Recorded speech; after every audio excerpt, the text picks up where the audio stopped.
우리가 2023년도를 좀 시작하면서 우리가 회복해야 할 신앙의 모습은 보다 본질적인 교회의 모습들, 보다 본질적인 신앙의 모습들을 회복해 가야 하는 것이 올 한 해를 시작하면서 우리가 품어야 할 기도의 제목이 아닌가라는 생각을 해보게 됩니다. 본문을 보게 되면은 이 포로기에 있던 이스라엘 백성들이 예루살렘으로 돌아가서 무너진 성전을 재건하는 장면이에요.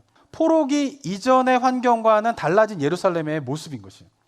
이들이 성전을 짓는데 그들이 짓게 된 성전은 포로기 이전에 지었던 성전과는 다른 모습의 성전을 짓게 되게 됩니다.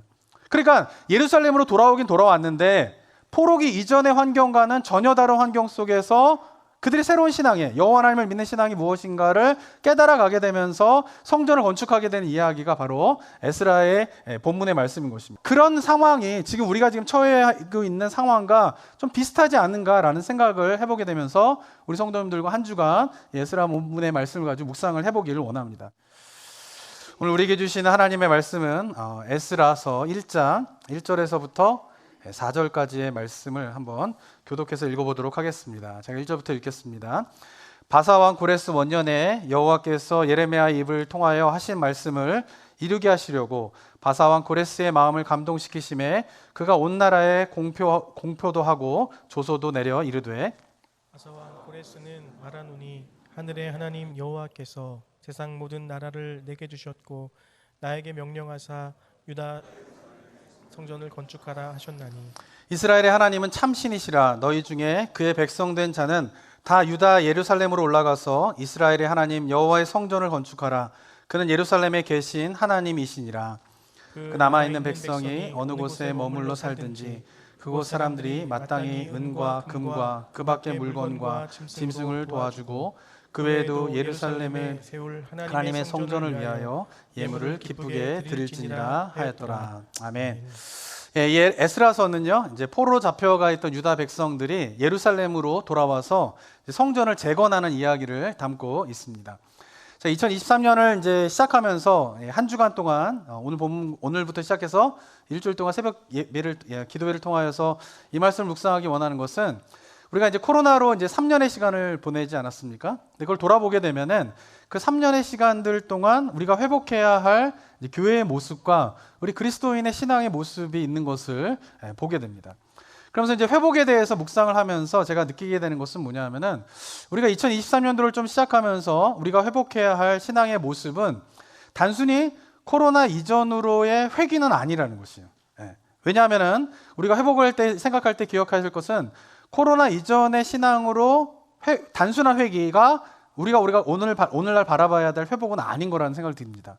왜냐하면 지난 3년의 시간들 동안 굉장히 사회적으로 변하게 되었고요. 사람들의 인식의 변화가 있게 되었고요. 신앙의 패턴에 대한 변화들이 일어나게 되었기 때문에 그렇습니다.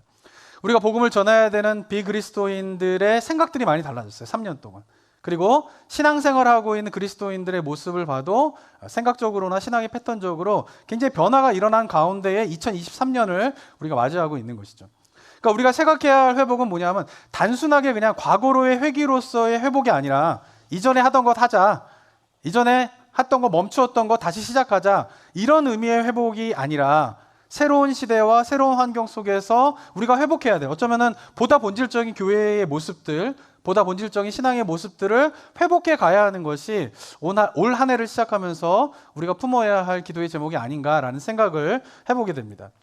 이런 고민 속에서 제가 이제 이 에스라 본문을 묵상하게 되는데요. 그 본문을 보게 되면은 이 포로기에 있던 이스라엘 백성들이 예루살렘으로 돌아가서 무너진 성전을 재건하는 장면이에요. 그런데 이들이 겪게 되는 것이 뭐냐 하면은 포로기 이전의 환경과는 달라진 예루살렘의 모습인 것이에요. 이들이 성전을 짓는데 그들이 짓게 된 성전은 포로기 이전에 지었던 성전과는 다른 모습의 성전을 짓게 되게 됩니다. 그러니까 예루살렘으로 돌아오긴 돌아왔는데 포로기 이전의 환경과는 전혀 다른 환경 속에서 그들이 새로운 신앙에, 여호와 하나님을 믿는 신앙이 무엇인가를 깨달아가게 되면서 성전을 건축하게 되는 이야기가 바로 에스라의 본문의 말씀인 것입니다. 그래서 그런 상황이 지금 우리가 처해하고 있는 상황과 좀 비슷하지 않은가라는 생각을 해보게 되면서 우리 성도님들과 한 주간 에스라 본문의 말씀을 가지고 묵상을 해보기를 원합니다. 물론 이 에스라서 자체에 이 시대에 우리가 회복해야 할 교회의 모습이 뭔가, 신앙의 모습이 뭔가 이런 걸 막 구체적으로 막 거기에 설명되어 있지는 않아요. 그렇지만 달라진 환경 속에서 성전을 다시 회복하게 되는 유다 백성들의 모습을 통하여서 달라진 시대 속에서 새로운 시대 속에서 우리가 회복해야 될 신앙의 모습은 무엇인가, 교회의 모습은 무엇인가, 그런 거에 대한 깨달음과 묵상들이 한 주간 있지 않을까라는 소망을 가지고 우리 성도들과 함께 말씀을 묵상하고 기도하는 그런 한 주간이 되었으면 좋겠습니다. 자, 그러면서 오늘 본문을 이제 에스라서가 시작할 때요 1절에서 이렇게 이야기를 하고 있습니다. 한번 1절 한번 읽어볼까요? 시작. 바사왕 고레스 5년에 여호와께서 예레미야의 입을 통하여 하신 말씀을 이루게 하시려고 바사왕 고레스의 마음을 감동시키심에 그가 온 나라에 공포도 하고 조서도 내려 이르되. 네, 1장 1절에 보게 되면은 2절과 3절에 걸쳐 가지고 이스라엘 백성들이 어떻게 예루살렘으로 돌아가게 되었는가, 그 시작이 어떻게 되었는가에 대해서 이야기를 하고 있습니다. 어떻게 시작했다고 이야기하고 있습니까? 하나님께서 예레미야의 입을 통하여 예언하신 말씀을 이루기 위하여서 누구의 마음을? 고레스의 마음을 감동시키셨다라는 거예요. 그래서 그가 온 나라에 공표도 하고 조서도 내려서 어떻게 합니까? 이스라엘 백성들을 예루살렘으로 돌아가게 하였다라고 이야기를 하고 있습니다. 여기서 바사왕이라고 이야기하고 있는데 이 바사왕은 우리가 일반적으로 알고 있는 페르시아입니다. 페르시아. 그러니까 페르시아 왕 고레스가 칙령을 내렸다라고 볼 수 있는 것이죠.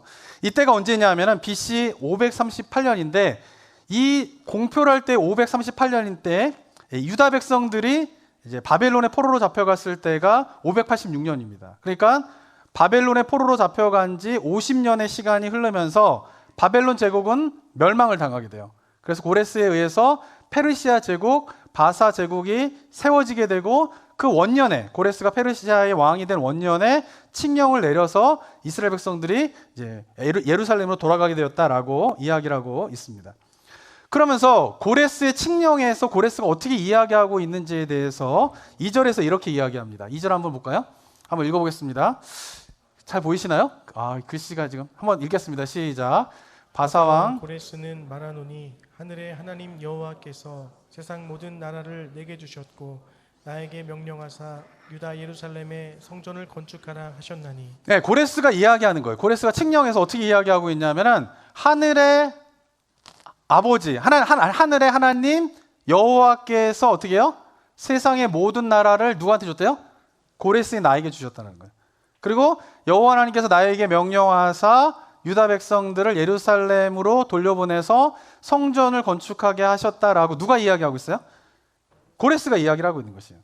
그래 1절과 2절을 보게 되면 1절에서는 하나님께서 예언을 성취하기 위하여서 고레스의 마음을 감동시키시고, 원문에 보면 그걸 움직였다 이렇게 되면 마음을 움직여서, 그래서 어떻게 합니까? 칙령을 내리게 하는데 그 칙령에서는 뭐라고 이야기해요? 고레스가 하늘의 하나님 여호와께서 내게 명령하셨다는 거예요. 그리고 하늘의 하나님 여호와께서 이 모든 페르시아 제국의 땅을, 나라를 나에게 주셨다는 거예요. 그리고 명령하셔서 유다 백성들을 예루살렘으로 돌아가게 하시고 성전을 건축하게 하셨다라고 이야기를 하게 됩니다. 자, 이 구절만 딱 보게 되면은 우리가 보통 이거를 다른 말로 만약에 표현한다라고 하면 어떻게 해석이 되어지십니까? 하나님께서 고레스에게 딱 나타나셔가지고 고레스야, 너는 이스라엘 백성들을 돌려보내라 라고 명령하셨고, 고레스가 그 하나님의 명령을 받아서 하나님 어떻게 했을까요? 이 본문만 보면은 고레스가 여호와 하나님을 믿는 것 같습니까? 안 믿는 것 같습니까? 헷갈리세요? 2절과 3절, 3절이 보면은 여호와는 참신이라 이렇게 이야기하거든요. 그러니까 이걸 봤을 때 그 본문만 딱 보면, 에스라 본문만 딱 보면 1절과 2절과 3절만 딱 보게 되면은 고레스가 여호와 하나님을 믿는 것 같아요? 안 믿는 것 같아요? 믿는 것 같아요. 믿는 것 같아요. 그 본문만 보면 그렇죠. 그죠? 여호와 하나님께서 명령하셔서 그 여호와 하나님께서 나에게 나라를 주셨고 막 이렇게 이야기하고 있단 말이에요. 자, 그렇게 보는 게 굉장히 자연스럽습니다. 그런데 1879년도에 영국의 고고학자인 호즈무 라셈이라고 하는 사람이 한 원통을 발견하게 돼요. 이 원통이 뭐냐 하면은 진흙으로 만든 원통이에요. 이게 도자기 같은 거죠, 도자기. 그러니까 옛날에는 종이라든가 파피루스가 발명되기 전이었기 때문에 역사적인 기록들을 어떻게 남겼냐 하면은 저런 이제 흙으로 만든 통에다가 쐐기 문자라 그러죠. 이게 끌로 이렇게 파가지고 거기에 글씨를 새겨가지고 기록으로 남겨요. 그걸 이제 도자기처럼 굽는 거예요. 그럼 굉장히 오랜 시간 보관이 되거든요. 그런 원통이 하나 발견되었는데 이 원통이 뭐냐 하면은 고레스가 바벨론을 정복하고 난 다음에 페르시아 왕이 돼서 그 페르시아 왕이 처음에 대해서 어떤 업적을 남겼는가에 대한 내용들이 쫙 기술이 돼 있어요. 그런 것을 발견돼요. 지금도 저는 안 가봤지만 영국의 대형 박물관에 가면은 저기 전시돼 있다고 합니다. 그래서 그 쐐기 문자가 어떤 내용인가를 이제 해석을 해봤어요. 그 내용이 어떻게 되냐면 이런 내용을 읽게 됩니다. 처음에 보면요, 나는 고레스, 우주의 왕, 위대한 왕, 능력의 왕, 바벨론의 왕, 수메르와 아카드의 왕, 넷으로 나뉜 전 세계의 왕, 위대한 왕, 아산 도시의 왕 하면서 내가 어떤 존재인가에 대해서 선포를 하고 있는 거예요. 그래서 보면은 나는 고레스. 그러니까 이 원통에 있는 내용이 누구의 업적인 거예요? 성경에 나와 있는 그 고레스의 업적을 기록하고 있음에 대해서 분명히 이야기를 하고 있어요. 그러면서 나는 전 세계의 위대한 왕이다 이렇게 선언하고 있는 것이죠. 그러면서 이제 어떤 내용이 또 나오게 되냐면은 바벨론의 주민에 대하여 말하자면 저걸 그대로 번역한 겁니다. 마치 하나님의 의도치 않은 이 괄호로 되어 있는 건 뭐냐면은 이제 이렇게 깨져 있잖아요, 중간에. 그 깨져 있기 때문에 그 깨진 부분에 이제 내용이 뭘까를 추측해 가지고 써서 괄호로 해 놓은 겁니다. 그래서 마치 하나님의 의도치 않은 그들에게 내려지지 않은 멍에를 견뎌온 그들, 내가 지친 그들을 위로하였으며 내가 그들의 속박으로부터 자유롭게 했다라고 하면서 바벨론을 내가 정복하게 되면서 바벨론의 속박 가운데 있던 사람들을 내가 다 자유케 했다라는 선언을 이제 하게 됩니다. 그 외에도 굉장히 많은 글씨가 쭉 나오게 되는데요. 그 후반부에 보게 되면은 바로 이 에스라서에 나와 있는 고레스가 바벨론에 정복하고 난 다음에 유다 백성들을 돌려보내는 그 칙령의 내용이 이 원통의 후반부에 보면 나오게 돼요. 이렇게 이야기합니다. 나는 그들의 백성 모두를 불러 모아 그들의 안식처로 돌려보냈으며, 그죠? 바벨론을 정복하고 난 다음에 바벨론 포로에 있는 모든 민족들을 다 불러 모아서 그들의 고향으로 돌려보냈다라는 거예요. 그리고 나보니두스, 신들의 주의 분노로가 슈안나로 가져온 수메르와 아카드의 땅의 신들도 위대한 주 마르둑의 명령에 따라 그들의 안식처로 돌려보냈다. 나는 그들을 그들의 방으로 성소로 무사히 돌려보내어 그들을 행복하게 만들어 주었다라고 기록되어 있습니다. 근데 이 원통이 발견되게 되면서 기독교 내에서 두 가지의 이슈가 딱 생기게 되었어요. 첫 번째는 뭐냐면은 에스라서에 있는 고레스의 칙령으로 말미암아 유다 백성들이 예루살렘으로 돌아갔다라고 하는 성경의 내용이 역사적으로 어떻다라는 거예요? 사실이구나. 고고학적으로 증명될 수 있는 사실이구나라고 하는 것을 보여주게 됩니다. 왜냐하면 그 원통의 내용을 보게 되면은 이 에스라서에 나와 있는 고레스의 칙령의 내용과 같은 내용이 들어있기 때문에 그렇죠.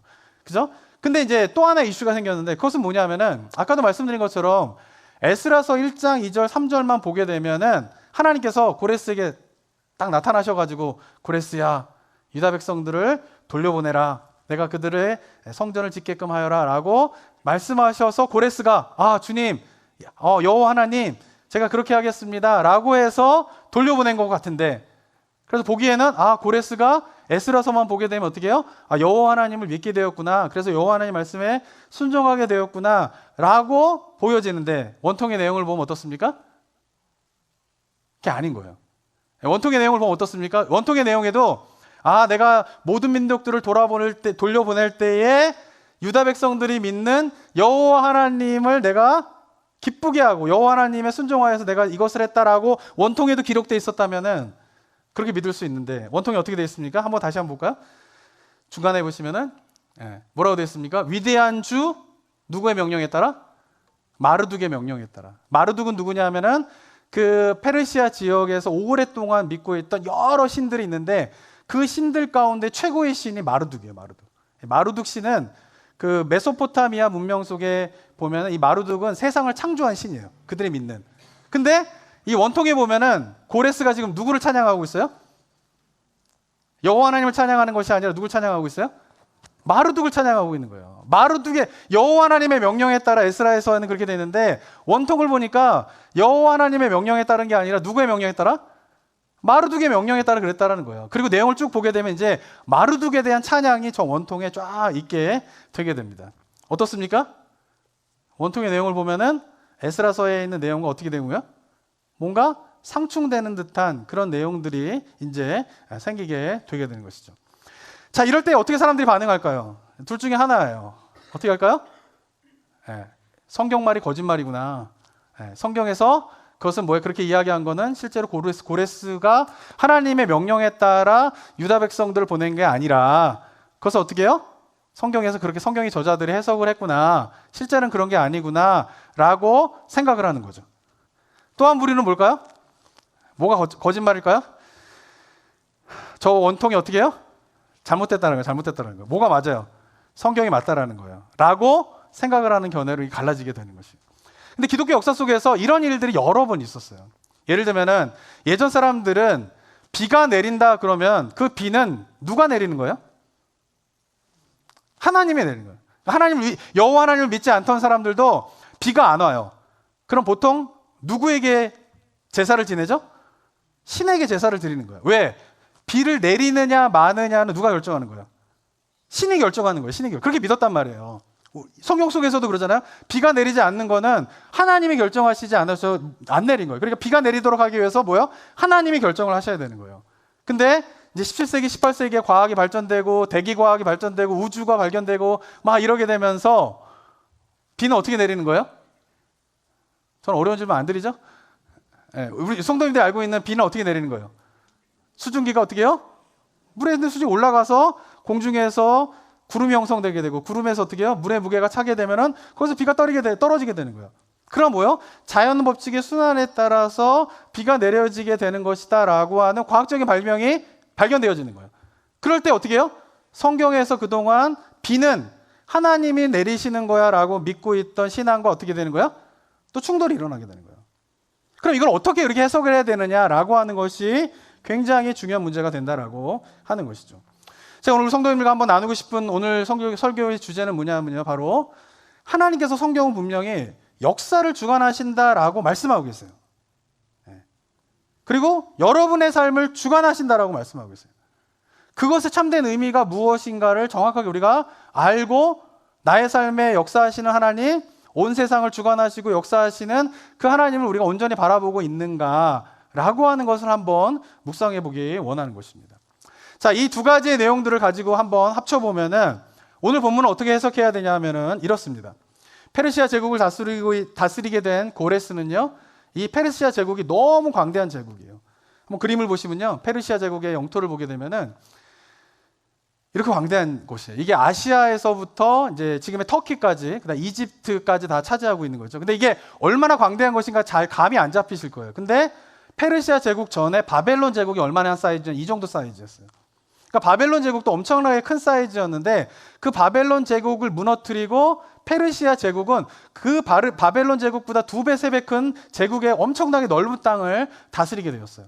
그런데 그 안에는 어떻습니까? 여러 민족들이 다 이제 속국으로 다스림을 받고 있는 것이죠. 그래서 고레스가 선택한 방법은 뭐냐 하면은 자기의 제국 안에 있는 모든 민족들의 문화와 종교와 가치를 인정해 주는 거예요. 포용 정책을 하는 거예요. 왜? 그래야지 저 광활한 제국을 다스릴 수 있기 때문에 그래요. 로마 제국도 마찬가지거든요. 로마가 1000년 동안 그렇게 거대한 제국을 유지할 수 있었던 가장 결정적인 이유는 뭐냐면 로마는 어떻게 해요? 시민권을 중심으로 한 포용 정책을 많이 쓴 것이에요. 그러니까 누구나 로마의 시민이 될 수 있도록 포용 정책을 하게 되면서 거대한 민족들이 서로 싸우지 않고 그 제국 안에서 평화를 누릴 수 있도록 하게 되는데 이 페르시아 제국도 마찬가지였다라는 거 하는 것이에요. 그래서 한 일이 뭐냐면은 각 민족이 먼저 어떻게 해요? 고향으로 돌아갈 수 있도록 배려를 해주는 거예요. 그리고 각 민족이 돌아가서 자기들이 믿는 신을 믿을 수 있도록 허용해 주게 되는 것이에요. 그래서 어떻게 되냐면은 오늘 본문 속에서 마치 유다 백성만 예루살렘으로 돌아가서 성전을 짓게끔 하는 것처럼 보여줄 수 있는데 실제는 어떻다라는 거예요? 페르시아 제국에 있는 모든 민족들이 다 어떻게 한 거예요? 다 고향 땅으로 돌아가서 자기가 믿는 신의 신전을 세울 수 있도록 다 허락해 주고 그 가운데 누구도 있었던 거예요? 유다 백성도 있었다라는 것이죠. 그리고 그 유다 백성들에게 믿고 있던 여호와 하나님에 대한 오늘 본문의 고레스의 이야기는 여호와 하나님만 믿기 때문에 고레스가 유다 백성들과 같은 신앙의 고백을 한 것은 아닌 거예요. 왜냐하면 포용 정책을 했기 때문에 이 고레스는 특별히 페르시아 제국의 사람들은요 다신교를 믿었어요. 그러니까 그들은 뭐예요? 마르둑도 믿고 자기의 포로된 민족 가운데 유다 민족이 여호와 하나님이라고 하는 신을 믿고 있으면 누구도 믿는 거예요? 여호와 하나님도 믿는 거예요. 그리고 뭐예요? 가나안 족속들이 바알을 믿는다라고 하면 바알을 믿는 거예요. 그러니까 여러 신들을 믿는 것은 문제가 되지 않아요. 다신교를 믿는 사람들은 그런 거예요.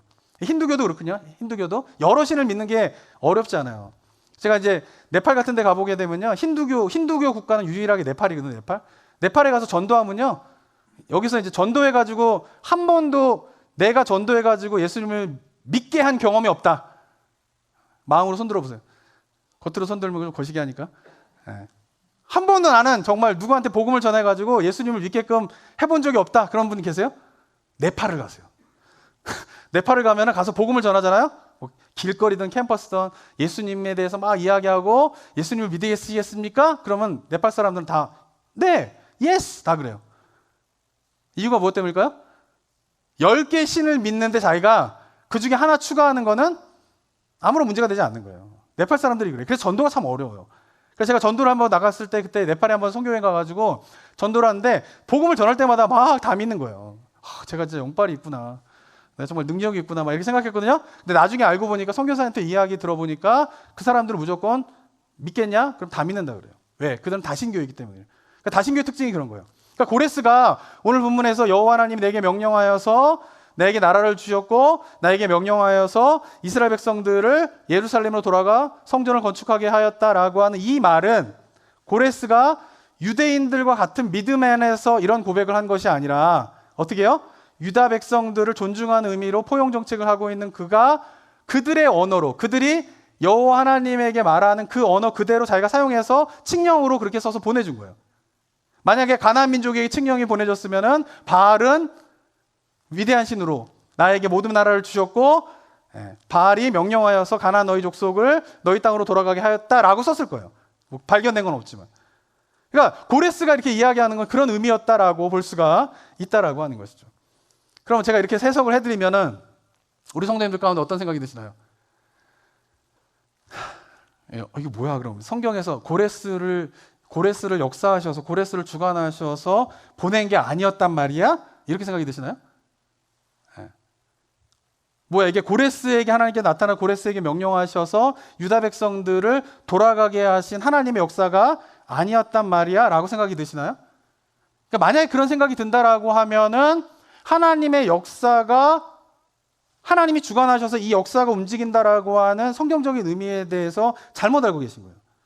왜 그런 생각이 들게 되는 건 뭐냐면은 하나님에서 역사를 주관하신다라고 하면 역사 속에서 일어난 내 삶을 하나님께서 주관하신다라고 하면 내 삶 속에서 일어나고 있는 사건 하나하나가 다 하나님께서 결정하시고 하나님께서 역사하시고 하나님께서 일하시는 것이다라고 보기 때문에 그런 거죠.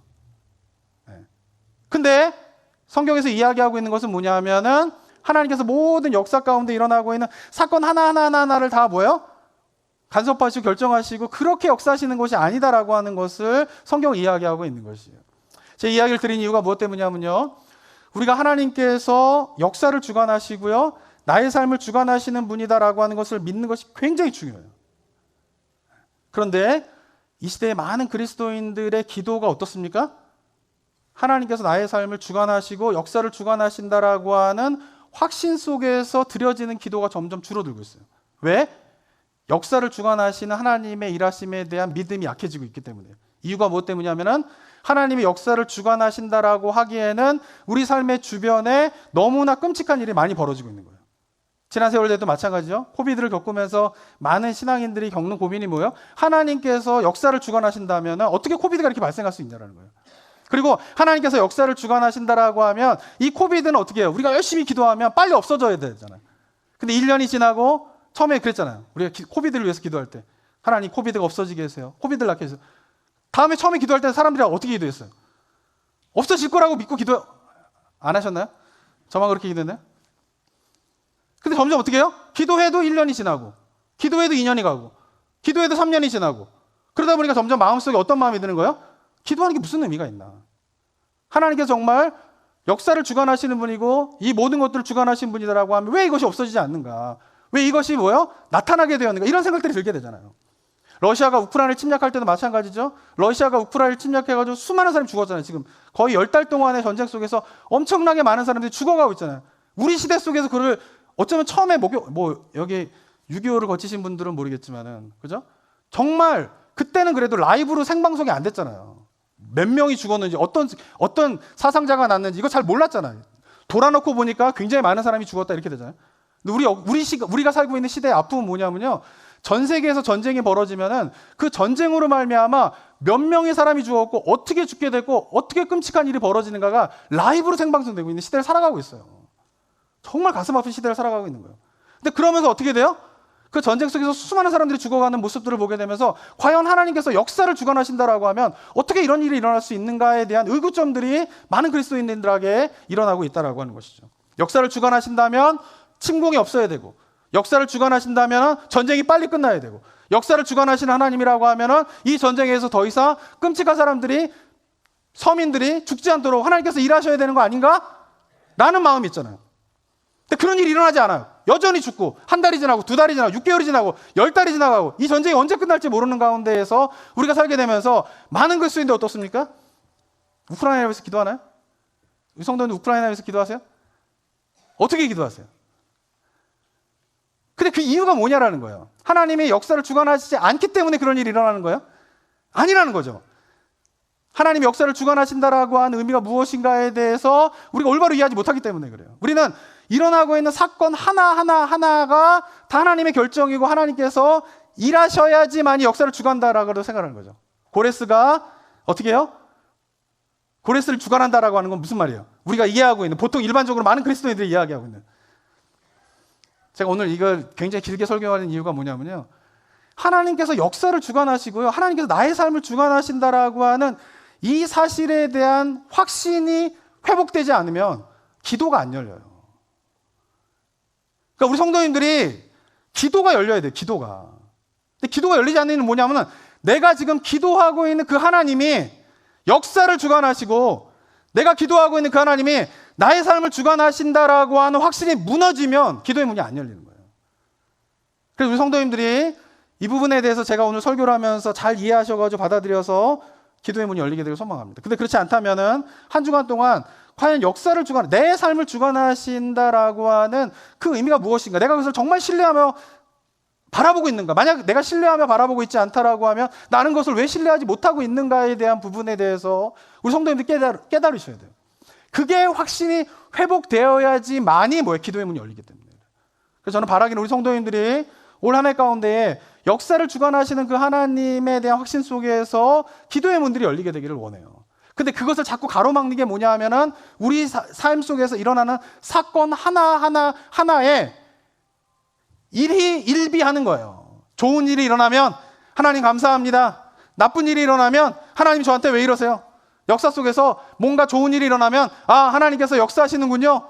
전쟁이 터지고 사람들이 무고하게 죽고 질병으로 많은 사람들이 죽게 되면은 도대체 하나님 어디 계십니까? 라고 하면서 우리가 역사를 주관하는 하나님에 대한 생각을 할 때에 일어나고 있는 한 사건에 대해서 너무나 일비하면서 가는 거예요. 그러면서 정말 역사를 주관하시는 하나님의 일하심들이 무엇인가를 제대로 바라보지 못하는 거죠. 고레스가 자기의 정치적인 목적 때문에 평화 정책으로 제국을 다스리기 위하여서 포용 정책으로 모든 민족을 돌아가게 하였다. 그러면 어떤 생각이 드는 거예요? 그게 무슨 하나님의 역사야? 이렇게 드는 거예요.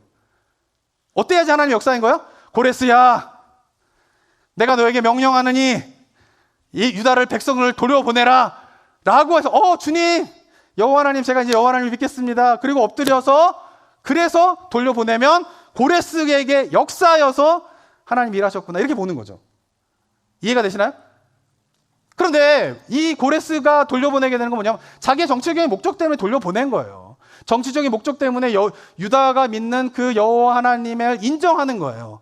그런데 그러한 목적을 통하여서 마루둑을 찬양하고 자기의 위대함을 드러내도 결국은 그 고레스가 행한 그 모든 일들은 하나님의 뜻을, 유다 백성들을 향한 하나님의 뜻을 이루기 위한 도구에 불과하다라고 하는 것을 믿고 확신하는 것이 여호와 하나님께서 역사를 주관하시는 하나님이다라고 하는 것을 믿는 신앙이라는 것이에요. 좀 쉽게 이거 어떻게 쉽게 이야기할까 고민하다가 제가 어렸을 때 저희 아들이 있는데 지난주에 간증을 한 제 아들인 걸 모르시는 분이 아직도 계시더라고요. 보면 아실 텐데요. 얼굴이 똑같아가지고 보면 아실 텐데 저희 아들이 있는데 저희 아들이 간증했지만 제가 고등학생이에요 지금 이제. 근데 고등학생인데 제가 어렸을 때 저희 아들하고 제가 주로 했던 게 공놀이를 합니다. 축구를 하든지 뭐 야구를 하든지 막 그래요. 그러니까 축구를 하게 되면은 저희 아들이 막 멋지게 골대 하나 딱 세워놓고 저희 아들이 막 멋지게 드리블을 막 자기 나름대로 멋지게 하면서 골을 향하여서 골을 넣으려고 막 달려갑니다. 그럼 아버지와 둘이서 딱 그 경기를 한다고 아버지인 제가 어떻게 했을까요? 애가 볼을 차고 올 때마다 탁 뺏고 골을 넣으려고 하면 다 막아버리고 제가 그랬을까요? 저를 못 믿으세요? 네. 어떻게 해요? 아들이 드리블하고 하면 그냥 어떻게 해요? 마치 오오오오오 이러면서 어떻게 해요? 길을 열어주는 거예요. 그 골을 넣게 되면 마치 그냥 허술하게 골 먹으면 또 우리 아들이 눈치챌까봐 어떻게 해요? 어렵게 마치 내가 막으려고 했는데 못 막은 것처럼 어떻게 해요? 골을 막아주는 척 하다가 어떻게 해요? 골이 들어가게 하는 거예요. 그럼 저희 아들은 어떻게 할까요? 신나는 거예요. 막 골을 넣었다. 아빠를 상대로 해서 자기가 1대0으로 지금 이기고 있다고 막 이러는 거예요. 근데 이런 증상이 이제 초등학교 들어가게 되면서 축구 클럽 같은 데 이제 가거든요. 자기 또래들하고 한번 경기를 하잖아요. 그럼 자기 또래들하고 하게 되면은 아빠랑 할 때보다도 자기가 더 잘하는 것 같은 생각이 드는 거예요. 그리고 막 코치들에 의해 가지고 막 축구 기술은 어떻게 하고 드리블은 어떻게 하고 슛은 어떻게 하고 막 이런 거 배우고 오면 그 다음 날 그냥 막 기세등등 해 가지고 저한테 게임하자 그래요. 축구하자 그래요. 그 마음이 뭐예요? 아빠를 어떻게 할 수 있다는 거야? 이길 수 있다는 거예요. 그러면서 막 열심히 이제 드리블을 해서 1대0이 돼요. 근데 그렇게 게임을 한다고 치면 아들하고 제가 그 게임을 할 때 그 경기를 승리하고 패하는 걸 누가 결정할 수 있을까요? 제가 결정하는 거예요. 제가 우리 아들 2대0으로 내가 져줘야지. 그럼 우리 아들이 몇 대 0으로 이길 수 있는 거예요? 2대0으로 이길 수 있는 거예요. 골을 이렇게 막아주는 거예요. 우리 아들이 좀 우리 너무 교만한 것 같아. 이번에는 2대1로 내가 이겨야겠어. 그럼 어떻게 할까요, 제가? 스코어를 마음대로 할 수 있는 거예요. 제가 2골 넣어버리고 한 골 막 넣으려고 하면 어떻게 해요? 먹어주고 그러면서 어떻게 해요? 아들하고 경기하면서 그 게임을 이기느냐 지느냐를 누가 결정할 수 있는 거예요? 내가 결정할 수 있는 거예요. 제 아버지가 결정할 수 있는 거예요. 근데 아들의 입장에서 어떻습니까? 그걸 모르는 거죠. 마치 자기가 드리블을 열심히 해가지고 아버지를 제낀 것 같고 아버지가 막으려고 하는데 그것을 뚫고 골을 넣은 것 같고 라고 하는 생각을 갖게 되는 거죠. 그 게임을 할 때 어떻습니까? 아들이 그 게임을 할 때 아버지는 어떻게 해요? 마음껏 하도록 내비두는 거예요. 근데 결국은 그 게임의 승패는 누가 결정하는 거예요? 아버지가 결정하는 것이죠. 저는 온 세상을 향한 하나님의 주권이 이와 같다라고 하는 것이에요. 이 땅 가운데서 벌어지고 있는 일들, 인간이 아무리 잘나가지고 신은 없다, 신보다 위대하다라고 하면서 지금 판을 치고 있는 거죠. 푸틴이 자기의 기세 등등해서 자기의 세력을 과시하기 위해서 우크라이나를 침공하게 된, 그건 푸틴이 잘못한 거예요. 그죠? 인간들은 자기의 과학적인 지식으로 말미암아 자연을 막 훼손하게 되면서 자연의 야생동물에게만 있어야 되는 바이러스가 인간에게 전달되어지면서 코비드가 터지게 된 거잖아요. 인간이 잘못한 거예요. 자기가 기세등등해가지고 하고 싶은 일을 막 저지르다 보면 죄악과 여러 것들 말미암아 전쟁과 기근과 여러 가지 일들이 나가게 되는 거예요. 그런데 그 모든 것들이 일어나면서 인간은 기세등등하지만 그 상황을 패를 만드느냐 승을 만드느냐 누가 결정하는 거예요? 하나님이 결정하시는 거예요. 우리 인생도 마찬가지예요. 우리 인생 가운데도 여러 가지 일들이 막 일어나게 되고 여러 가지 일들이 일어나게 되지만 결국은 우리 인생 가운데에서 그 인생을 승으로 만드냐 패로 만드느냐를 누가 결정하는 거예요? 하나님께서 결정하신다는 거예요.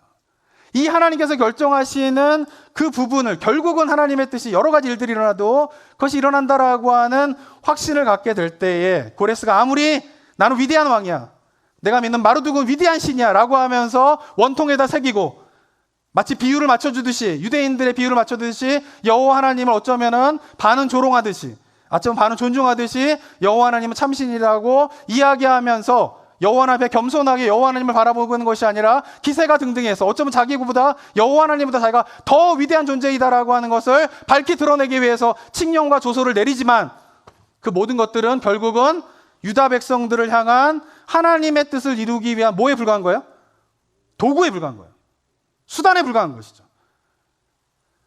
사랑하는 성도는 이 하나님의 주권적인 역사를 바라보며 그것을 기대하는 우리 성도님들 되시기를 소망합니다.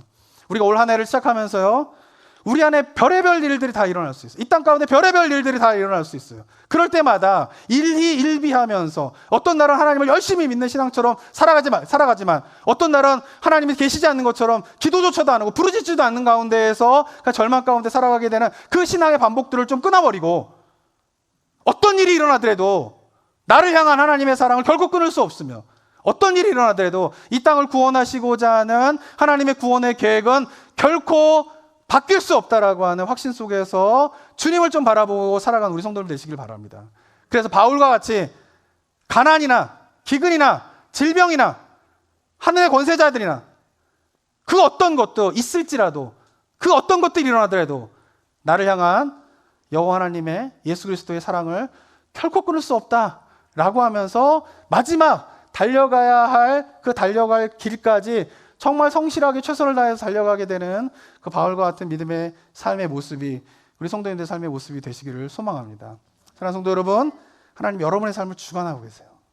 어떤 일이 일어나더라도 그 일의 유일한 해결책은 누구밖에 없어요? 예수 그리스도밖에 없어요. 하나님밖에 없어요. 주님 앞에 나와서 좀 부르짖고 기도해 보세요. 그 하나님이 결국 여러분의 삶들을 어떻게 이끌어 가시고 해결하시는지를 경험하며 체험하는 은혜가 우리 성도님들 삶 가운데 있게 되길 주님의 이름으로 축원합니다. 이제 함께 주님 앞에 찬양하고 가보도록 하겠습니다. 이 땅의 황무함을 보소서 하는 찬양인데요, 우리가 간절한 마음으로 주님 앞에 좀 찬양하면서 나아가도록 하겠습니다.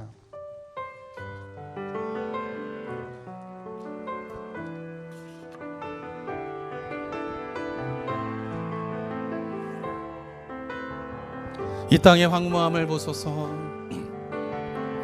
이 땅의 황무함을 보소서. 하늘의 하나님 긍휼을 베푸시는 주여, 우리의 죄악 용서하소서. 이 땅 고쳐주소서. 이 땅 고쳐주소서. 이제 우리 모두 하나 되어 무너진 기초를 다시 쌓을 때 우리의 우상들을 태우신 성령의 불 임하소서. 부흥의 불길 타오르게 하소서. 아멘. 진리의 말씀 이 땅 새롭게 하소서. 은혜의 강물 흐르게 하소서. 성령의 바람 이제 불어와. 오 주의 영광 가득한 생활 주소서. 오 주님 나라 이 땅에 부흥의 불길 타오르게 하소서. 부흥의 불길 타오르게 하소서. 진리의 말씀 이 땅 새롭게 하소서. 아멘. 은혜의 강물 흐르게 하소서. 성령의 바람 이제 불어와. 오 주의 영광 가득한 새날 주소서. 아멘. 오 주님 나라 이 땅에 오 주의 영광 가득한 새날 주소서. 오 주의 영광 가득한 새날 주소서. 아멘. 오 주님 나라 이 땅에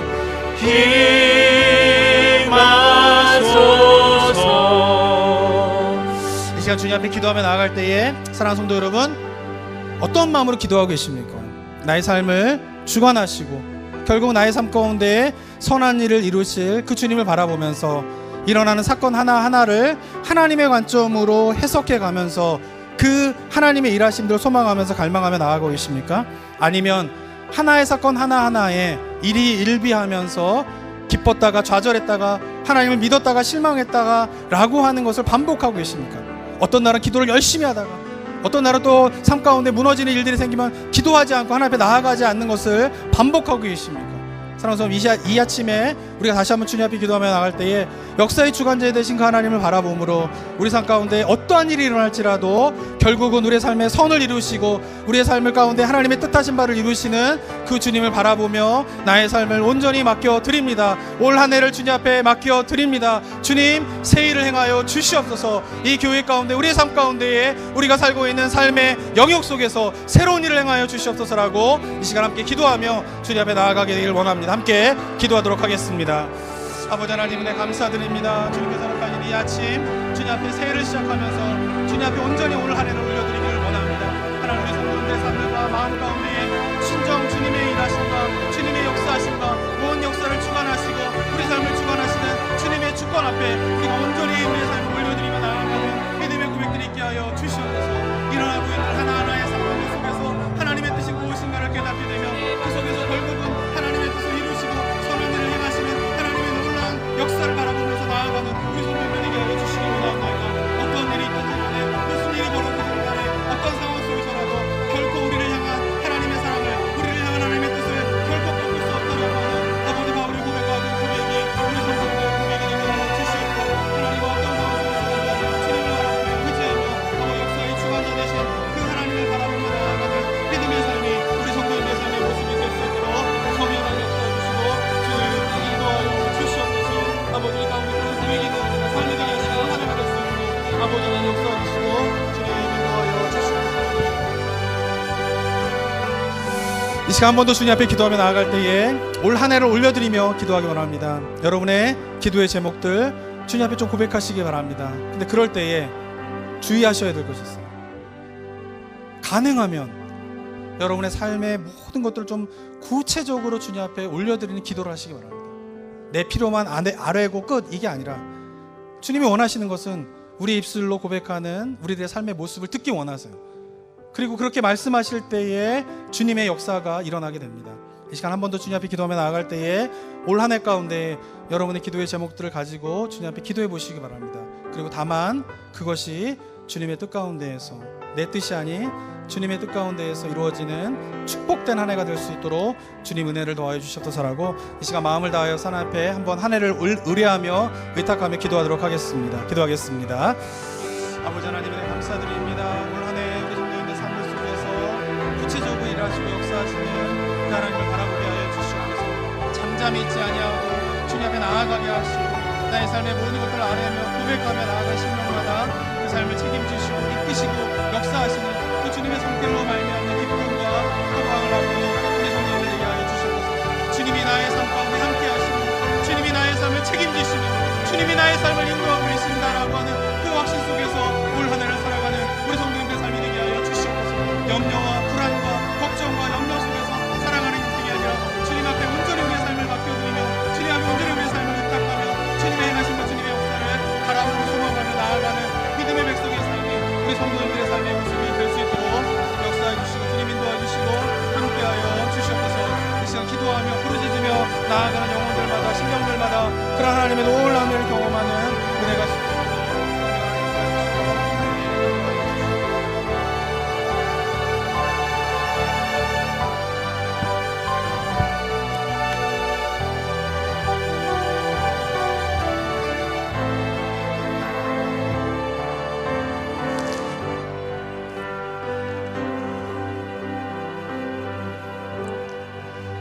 사랑과 은혜가 충만하신 하나님 아버지, 2023년 새해를 맞이하게 하심을 감사드립니다.